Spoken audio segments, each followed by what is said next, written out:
पिछले एपिसोड में आपने देखा कि एक सुपर स्ट्रॉन्ग साइड स्ट्राइक खाने के बाद फाइनली लेवी का पैंटहर्न जमीन पर गिर जाता है, यानी कि म्यूटू इस फाइट को जीत चुका था। और इस बैल का विनर ऐश कचम है, जो कि अब टॉप 4 में प्रोसीड कर चुका है। ऐश काफी ज्यादा खुश हो जाता है। ब्रॉक, मिस्टी, सैना और लेवी ऐश को कांग्रेट्स बोलते हैं। ऑल्सो एक इवेंट ऑर्गेनाइज किया जाता है जहां पर एक एक करके सारे के सारे टॉप 4 पोकेमॉन ट्रेनर्स को बैटल फील्ड पर लाया जाता है और इंट्रोड्यूस करवाया जाता है, जिससे टॉप 4 पोकेमॉन ट्रेनर्स रिवील हो जाते हैं। ये थे रिको, ऐश, टोबियास और लाइसेंडर, जो कि आपस में फाइट करने वाले थे फाइनल में पहुंचने के लिए। अब आगे सारे पोकेमॉन ट्रेनर्स आपस में मिलते हैं और सबके स्टैट्स बताए जाते हैं। कमेंटेटर बोलता है तो आपके सामने ये रहे 4 सबसे स्ट्रॉन्ग। अब कुछ ही टाइम में मैचअप अनाउंस होने वाले हैं, जहां पर 2-2 के पेयर्स बनाए जाएंगे और फिर बैटल स्टार्ट हो जाएगी।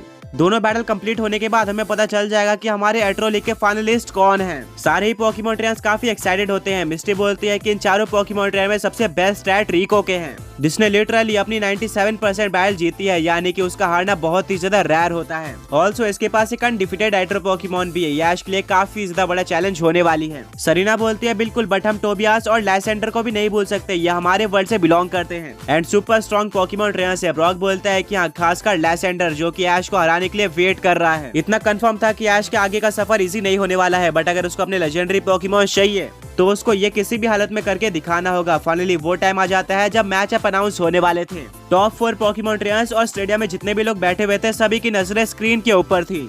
फाइनली मैचअप अनाउंस हो जाते हैं। मैचअप को देखते ही सारी ऑडियंस बहुत ज्यादा शोर मचाना स्टार्ट कर देती है। ऐश का नाम वहां पर आ जाता है और वो नर्वस हो जाता है। तभी उसका अपोनेंट रिवील किया जाता है। वो और कोई नहीं बल्कि लाइसेंडर था, यानी कि टॉप 4 में ऐश की बैटल लाइसेंडर के साथ होने वाली थी। ये देखकर ऐश बोलता है क्या लाइसेंडर। वो अपने फिस्ट को बंद करता है और उसको पुरानी मेमोरीज याद आना स्टार्ट हो जाती है। लाइसेंडर सिर्फ और सिर्फ एक सुपर स्ट्रॉन्ग पोकेमॉन ट्रेनर नहीं है, बल्कि वो डेंजरस है। ऐश के फ्रेंड्स भी डर जाते हैं। सैना बोलते हैं कि ऐश लाइसेंडर यहाँ पर सिर्फ और सिर्फ जीतने के लिए नहीं आया है, बल्कि उसके प्लान्स इससे कहीं ज्यादा बड़े और खतरनाक है। इतने में ही लाइसेंडर अपने कदम आगे बढ़ाता है और बोलता है कि ऐश, किस्मत हमें दोबारा साथ लेकर आ गई है। मैं इस टाइम के लिए बहुत ज्यादा टाइम से वेट कर रहा था, जब मैं पूरे वर्ल्ड के सामने तुम्हें डिस्ट्रॉय करूं और बताओ कि तुम कितने ज्यादा वीक पोकेमॉन ट्रेनर हो। तुम पोकेमॉन मास्टर बनने लायक बिल्कुल भी नहीं हो, और अगर एक बार मैं इस चैंपियनशिप को जीत जाता हूं, तब मैं बताऊंगा कि मैं कितना स्ट्रॉन्ग पोकेमॉन ट्रेनर हूं। पोकेमॉन वर्ल्ड का हर एक पोकेमॉन ट्रेनर मुझे जानेगा। ऐश बोलता है कि लाइसेंडर, मुझे नहीं पता है कि तुम क्या प्लान कर रहे हो, पर मैं तुम्हें जीतने नहीं दूंगा। मुझे पता है कि तुम्हारे पोकेमॉन्स काफी ज्यादा स्ट्रॉन्ग है और तुम्हारे कंट्रोल में है, पर एक असली पोकेमॉन ट्रेनर बनने के लिए तुम्हें पावर और कंट्रोल से भी ज्यादा कुछ चाहिए होता है, जो कि तुम्हारे पास कभी भी नहीं था। लाइसेंडर एक एविल स्माइल देता है और रिप्लाई करता है कि ऐश, पोकेमॉन मास्टर बनने के बाद भी तुम्हारे अंदर एक्सपीरियंस की कमी है, पर चिंता मत करो, फाइट में मैं तुम्हें पूरी तरह से डिस्ट्रॉय करने वाला हूँ और उस बैल को तुम कभी भी नहीं भूलोगे। दूसरी तरफ सेकंड मैचअप अनाउंस होता है, जहां पर ऑब्वियसली टोबियास और रिको की बैटल होने वाली थी।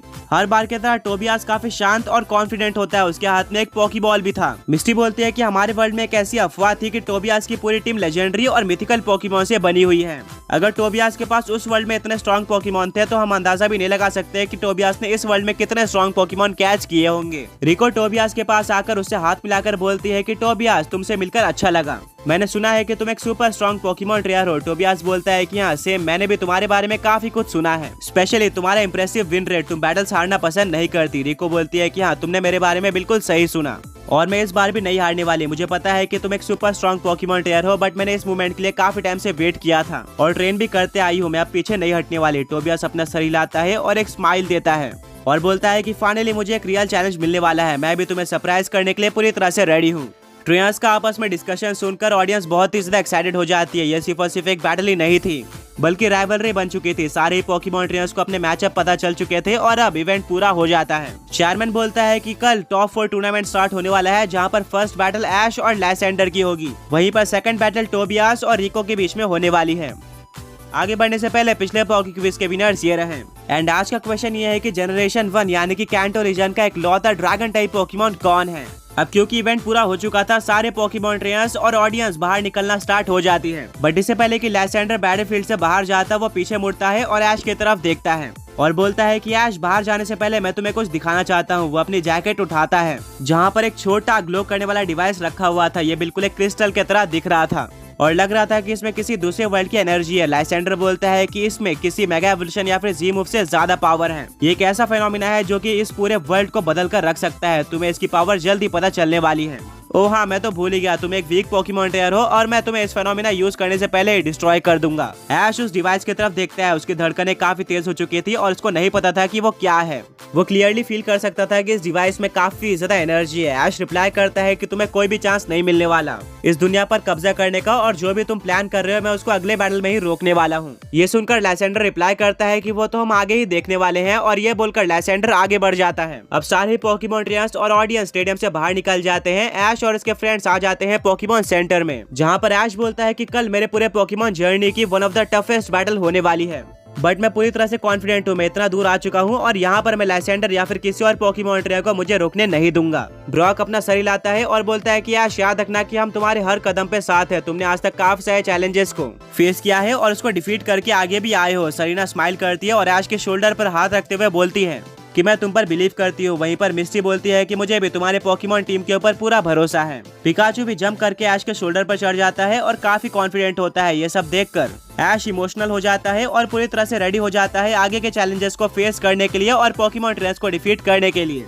पर अभी भी उसके दिमाग में एक क्वेश्चन चल रहा था कि लैसेंडर के पास कौन सा फेनोमेना है और वो कितना स्ट्रांग हो सकता है। इसके लिए अगर ऐश कुछ कर सकता था तो वो था ट्रेनिंग करना, क्योंकि टॉप 4 को स्टार्ट होने में सिर्फ और सिर्फ एक ही दिन बचा था। और इस बीच ऐश और उसके पोकेमॉन्स को अपने लिमिट्स को और भी ज्यादा पुश करना होगा। ऐश और उसके सारे पोकेमॉन्स पोकेमॉन सेंटर के बाहर आ जाते हैं और ट्रेनिंग करना स्टार्ट कर देते हैं। उसके सारे पोकेमॉन काफी शार्प लग रहे थे। ऐश अपने जेब में हाथ डालता है, जहाँ पर उसको एक ऐसा पोकेमॉन मिलता है जिसके बारे में वो पूरी तरह से भूल चुका था। यह था ऐश के लेजेंडरी पोकेमॉन यानी कि ड्रैकुनोस का पोकेबॉल, जो कि पूरी तरह से सील था। बट ऐश को अभी भी याद था कि उसको एट्रो लीग के किसी एक बैटल में इसको यूज करने की परमिशन मिली थी, और अब क्योंकि सिर्फ और सिर्फ 2 ही बैटल बची हुई थी, ऐश पूरी तरह से रेडी था ड्रैकुनोस को यूज करने के लिए और उसकी पूरी पावर अनलीश करने के लिए। बट फिलहाल के लिए वो अपने ड्रैकुनोस के पोकेबॉल को जेब में वापस रख लेता है, क्योंकि वो उसको ट्रेन तो नहीं कर सकता था। ऐश के सारे पोकेमॉन्स आपस में फाइट करते हैं और हर जगह पर डिस्ट्रक्शन मचना स्टार्ट हो जाता है। एट्रो लीग में एक्सपीरियंस लेने के बाद ऐश के सारे पोकेमॉन हद से ज्यादा स्ट्रांग हो चुके थे और रेडी थे एट्रो लीग जीतने के लिए। ऐश काफी टाइम तक ट्रेनिंग करता है और फाइनली शाम हो जाती है, जहां पर ऐश अपने सारे पोकेमॉन्स को पोकेबॉल के अंदर वापस लेता है और बोलता है कि आज के लिए बस हुआ, तुमने काफी ट्रेनिंग कर ली है, अब तुम रेस्ट कर सकते हो। इसी के साथ ऐश पोकेमॉन सेंटर में वापस पहुंचता है, जहां पर वो अपने सारे पोकेमॉन्स को हील करवाता है। वो ब्रॉक, मिस्टी और सैना के साथ कुछ टाइम बिताता है और स्ट्रेटेजी को डिस्कस करता है, जो कि लैसेंडर के सामने वो यूज कर सकता था। एंड अब फाइनली रात हो जाती है, जहां पर ऐश के दिमाग में सिर्फ और सिर्फ एक ही चीज चल रही होती है कि वो लैसेंडर को आखिर कैसे डिफीट कर पाएगा।